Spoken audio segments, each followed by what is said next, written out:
Welcome back to The Herd. Joy Taylor in for Colin Cowherd. He's on vacation this week. We have Emmanuel Acho, Speak for Yourself, on set. This is exciting. We have 2 guests in studio today. Melissa Rowland earlier. And yeah, we don't always get guests in studio. Thank you for joining us, Emmanuel. Have you seen Vacation, Colin? I have not. Vacation Colin is a vibe. It's a full vibe. Vacation Colin gets loose. He's posting reels, okay, with the music. Oh yeah, like he's getting creative with his vacation content. Thanks for jumping on with us. So I want to play this sound for you. We've gotten a lot of clips from this Draymond Old Man and the Three collaboration podcast, and they're kind of sort of trickling out. And one of them we got yesterday was Draymond explaining what happened in Game 4 of the finals. And I found it to be very interesting, very telling. I want to see your thoughts on it. Let's take a listen.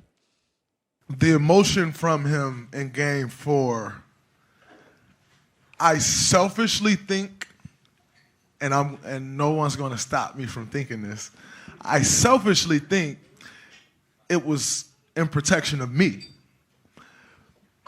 I struggled so bad in Game 3. I was a disaster. And the reality is, I was a little rattled. I couldn't really dive into that. I was struggling. And so I'm like, wow. And I think he visibly saw that. But at the end of Game 4, on the court, I said, thank you. Because they were going to destroy me. Like, I appreciate it. And he's like, nah, you know what's up. Like, this is what it is. So I found that to be very interesting. Now, I didn't look at it as a negative thing. I think that we're all human, and if 21,000 people were chanting what the Boston fans were so eloquently chanting at Draymond Green, and even the best of us, even the toughest of us, might get a little rattled, which he did. But I also think it's the nuance of that's the difference between championships and dynasties, is those relationships, those unspoken bonds. Yeah. I would say it like this. I think Steph Curry is incredibly calculated. For those that don't know, our highest level athletes are playing the game that y'all see while simultaneously playing a completely different game within the mind of the opponent, within the mind of their team. I do not think Draymond Green is correct. I do not think in this moment Draymond Green is accurate. Steph Curry was on a mission. 2 missions, Joy, if we're being real. 2 missions, Alex. Mission number 1, win an NBA championship. Mission number 2, be the reason your team wins the NBA championship. Not only be the reason, make sure you win a finals MVP and leave no doubt. I don't think Steph Curry was really worried about babysitting Draymond. Steph Curry knows Draymond Green is the grownest of men. So while Draymond Green, I guess, retroactively can have this type of revisionist history, I don't think Steph was doing this to detract from Draymond. I think Steph was really just hype. They got beaten Game 1. They came back and took Game 2. Game 3 ain't really go their way. Came back Game 4, and Steph Curry went crazy. So this wasn't... Why Draymond Green make everything about Draymond Green? Well, first of all, it's his, podcast. He's telling his story, how he remembers it, how he experienced it. I'm not going to tell somebody they experienced something they experienced differently than they experienced it. I do think there are these kind of connections, though. We hear stories like this with Tom Brady, where, he just gives somebody a look and they know. And when you've played as many games as they played together, I think this is a possibility. So I want to ask you about Kyrie Irving. I feel like Kyrie is a great player who does things his own way, and I think the league told him that he's not great enough to play in only 29 games by his own choice, and people are still going to take big swings on him. The Lakers seem to be the only team that were interested, and that's why he ended up staying with the Nets. That said, I think it's the best situation for the Nets, KD, and Kyrie. What are your thoughts on where Kyrie is right now? Kyrie's in a dilemma, because it's not about where Kyrie is as much as it's about that quote, 1, be where your feet are. It's about that quote, like, regardless of where Kyrie goes, Los Angeles, Brooklyn, Boston, Cleveland, drama follows Kyrie Irving. So even if Kyrie Irving is in Brooklyn, which he now is, drama's still going to follow Kyrie Irving. Had he gone to the Lakers, drama was still going to follow Kyrie Irving. So I think Kyrie is in a bad situation, because I think any situation Kyrie is in is a bad situation. Think about Boston. Boston went to the Eastern Conference Finals before Kyrie shows up. Kyrie shows up, they lose in the semis. Kyrie hurt in Eastern Conference Finals. Years later, Boston, NBA Finals. So I think Kyrie's in a bad situation, but that's because I think Kyrie's making it a bad situation. I think wherever Kyrie Irving goes, that situation's toxicity, it increases exponentially. We're talking to Emmanuel Acho here in studio with us on The Herd. So I have a couple NFL takes I want to float your way. One, I think you will like a lot. Two, I don't know. So I'll start with the one that I think you will agree with me on. I'm out on the Cowboys this year. Now you are from Dallas, so I don't know. Have you ever been in on the Cowboys?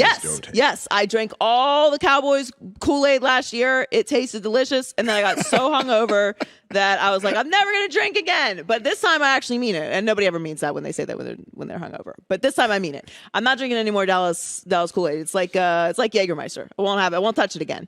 Devil's juice. Look, my mom's a Cowboys fan. Skip Bates is a Cowboys fan. I know lots of Cowboys fans. They've won 3 playoff games in 25 years. I'm not saying they won't be competitive. I'm not saying they're not going to be good. I'm certainly not saying they're not going to be relevant. But I'm done having conversations about the Dallas Cowboys as a contender. They're not contenders. Not Super Bowl contenders. Super Bowl contenders. NFC East contenders? Oh, sure. No. They love a regular season championship. Day. Cowboys they've got banners everywhere for the regular season championships. So that being said, I'm all in on the Eagles. In the NFC East. Not multiple playoff wins. I think they could win a playoff game. I think they're going to grow in the momentum they had last year. He's moving. Okay, let me make you say something bad about the Eagles now? No, I am in on the Eagles, but to say all in, now mind you're talking to a former Eagle. The Eagle literally cut every big check I got in the National Football League. But when you go all in, I got to see more. Jalen Hurts, I got to see more. Okay, but I'm asking, I think they'll win the NFC East this year. Oh, the Eagles will? Yeah. And I think they have a chance to win, a playoff game, which I think was growth for them. Fair. Remember, last year they were in the playoffs. They were competitive-ish against the Bucs. I think the Eagles can absolutely win the NFC East. But, Joy, I look at it like this. You got to go take it from the Cowboys. This isn't one of those divisions where, like, oh, yeah, the Eagles are just going to give it to you. The Cowboys, as illegitimate as they are as being Super Bowl contenders, they are incredibly legitimate as NFC East contenders. And I believe if you want something in that division, you got to go get it in that division. So the Eagles on paper look the part. I like the Eagles roster just as much, if not more, than I like the Cowboys roster. The Eagles, 2 bona fide receivers. The Eagles, a starting running back that still got the juice. The Eagles, a quarterback that is going to grow exponentially, unlike growing incrementally. So the Eagles got the juice, but you got to go take it from the Cowboys. Where I would push back on that, I'm going to give you a fun little stat. I'm not usually like a big stats person, but with the NFC East, this is the case. There's not been a repeat winner since 2004. 04. It's not been a repeat winner. True. So it's not really like you got to go get it. You got to go get the division from the Patriots. You got to go get the division from the Chiefs. You don't got to go get the division in the NFC East because it floats around who's going to be the worst in that division every single year. Let me say this, and here's a problem with coming on the show before Speak for Yourself. Here is the problem, America. Am I stealing your take? Yes. All right, well, stick around for Speak for Yourself and you can elaborate. I'm going to give this one. I don't think the Cowboys own the division. I think Dak Prescott owns the division. And I think there's a difference there. Yeah. Because the Cowboys, they haven't had a repeat champion like you just said, 03-04 that season. But Dak Prescott, he runs through the NFC East. He owns the NFC East and everybody associated with it. If Dak is healthy, I believe the division is the Cowboys. If Dak is not healthy, I believe it's up for the taking. Unless Jalen Hurts proves something, or y'all know my guy Carson Wentz, but that's going to be a whole show. Well, look, I am not in on Carson Wentz at all. But I haven't been for a while, and I've been right. But I do think he's an upgrade in Washington over what they had. So I do think Washington is going to be a little bit better, which changes the division as well. We don't need to talk about the Giants, but I do think he changes the division slightly. Carson Wentz is incredibly high risk, incredibly high reward. But y'all got to remember, the NFL, give me a dude that's high risk, high reward over a guy that's just going to stay mediocre. Carson Wentz, last year, if not for the end of season Jags game, we're telling a completely different story. And that's what I hate about all of this. The Colts were going to the playoffs, if not for the last game of the season. Now, keep in mind, it was the defense of the Colts and Carson Wentz that really let everybody down. I think the Washington Commanders is it Commanders? Yes. It's Commanders. Thank you. I think the Commanders are actually going to be incredibly competitive because they upgraded at receiver, including Scary Terry. They got Jahan Dotson in the first round. They're going to be competitive. Eagles are going to be competitive. It's going to be a war of attrition in the NFC East. Who can stand last? So here's my other theory. You also spent some time with the Browns. Sorry about that. And I'm completely out on Baker Mayfield. Sold all my stock. Feel great about it. Sold all my Brown stock as well. Feel excellent about that. What I will never do is buy high on the Browns again. Whew, mistake. But, you live, you learn. Here's the thing. I think the Browns are terrible at doing business, and they show that constantly. They insist on letting us know who they are. You've got this Deshaun Watson situation. The hearings are going on now. We may get some news, and then, today or tomorrow, essentially this week, we'll find out what's happening with Deshaun Watson. Baker Mayfield is still there. He has no market. We have the Seahawks rumored to be interested and Carolina rumored to be interested, and both of them don't want to pay for him, so they're not that interested because he's not that expensive. Browns are going to have to pay some, if not all, of Baker's contract to move him. Mm-hmm. He doesn't have a market. He's essentially a bridge quarterback right now. The only time we've ever seen him be good is with an essentially perfect situation. Browns have a pretty good roster, obviously. That's why they took the swing on Deshaun Watson. But if we find out through these hearings that Deshaun can't play all year, maybe it's not the worst situation for Baker to stay in Cleveland. No. No? No. I am Team Baker until the day, I can't say that I die because that hopefully is a long time Based from off now. what? Why? Oh my God. This is the most frustrating thing about anti-Browns people. Y'all got to remember what Baker brought the Browns from, Joy. The Browns Don't forget, I'm a Steelers fan. I very much enjoyed Cleveland being terrible my entire life. The Browns had not been to the playoffs, Alex, since 2002. Hadn't won 10 seasons since 2007. But forget all that. Because anybody in theory can go to the playoffs, have a lucky season, can have 10 wins, have a lucky couple games. This is the most important stat. The Browns hadn't had a quarterback start 16 games in back-to-back seasons since Bernie Kosar, I believe, in 88, 89. Shout out to Bernie. Baker brought stability to a franchise that was anything but. If I'm Baker, I ain't going back to Cleveland. Okay, so that's my point. You're not going back to Cleveland. Nope. Good for you. I'm going to collect them checks, Where though. Where you going, honey? I will Where sit. you going, honey? I will sit at home. You have a substantial, and we were talking to Baker Mayfield right now, not you, obviously. We have a substantial amount of information, Sure. right? We have a sample size on Baker Mayfield. Mm-hmm. Okay, his rookie year, but they didn't do any winning. Yep. Next year, no winning. Of course. Third year, winning. Good year. Mm-hmm. Beat the Steelers. Yeah. It's one of the biggest accomplishments you can have as a Browns fan. Congratulations. And then next year, what? He's injured. They're bad again. Of course. So he can't elevate a bad situation. He can't elevate a dysfunctional situation. You have a guy in his own division in Joe Burrow that came into a dysfunctional, albeit not as bad as the Browns, but still dysfunctional organization. They were in the Super Bowl last year. Here's what's happening with the Browns. This is what's happening. You like analogies, right? Because it came to me as you were talking, right? The Browns are like, they finally got a 10. And they're like, boy, we got a 10. You see, forget all this. Forget all that. Forget this whole history we got over here. I don't know where she's going, America. We didn't finally swipe right or whatever way you swipe. I don't know how to use that thing.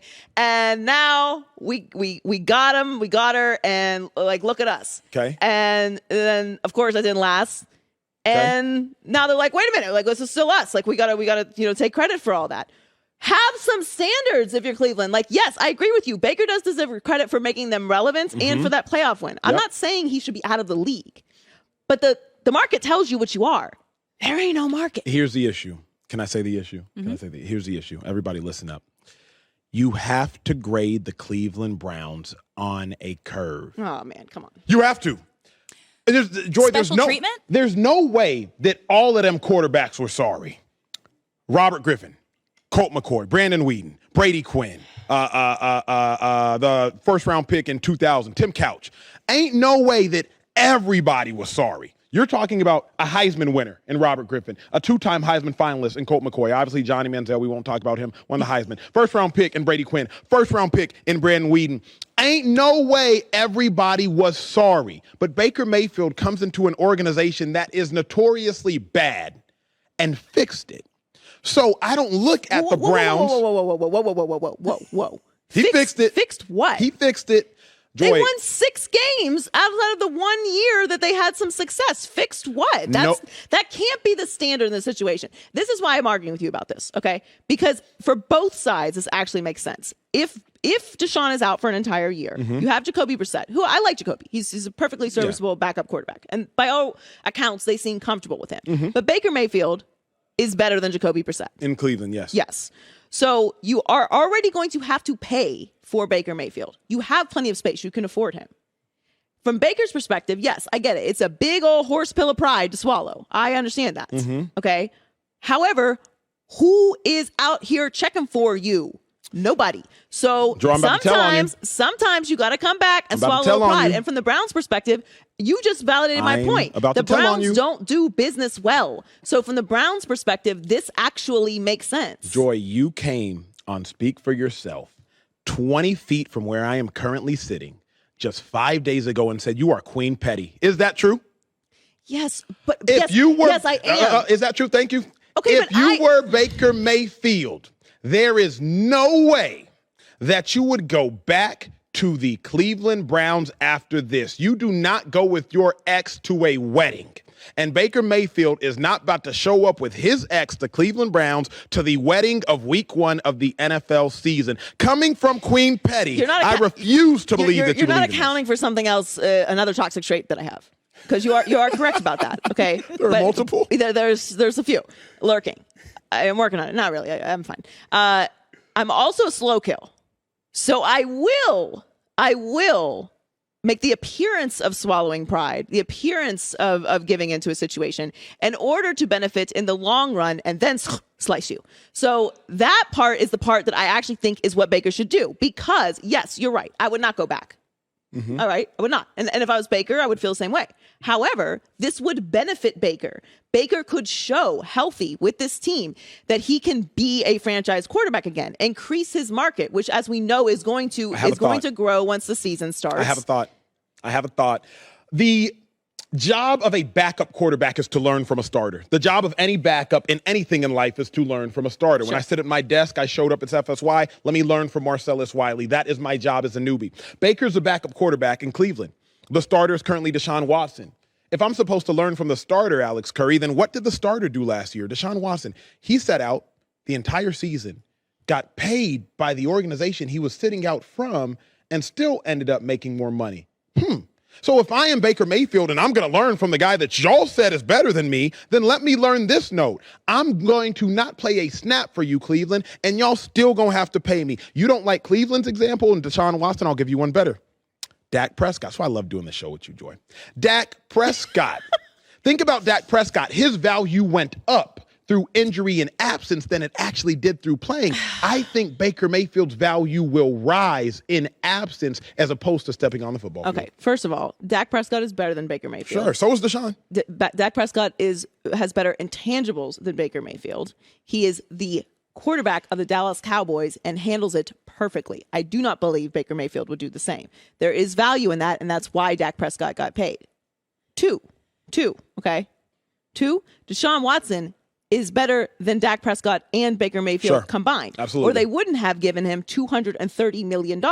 So if Baker was Deshaun Watson would not be there. So holding out is not going to go the same way that it did for Baker Mayfield, or for Deshaun Watson, as it would for Baker Mayfield. Baker Mayfield ain't getting $230 million guaranteed. So while I see where you're going with that, the reason this is happening is the talent disparity. There's no market for Baker Mayfield. Now, I think it will increase as we go on through training camp. Someone's going to get injured or something will happen throughout the season. We know that.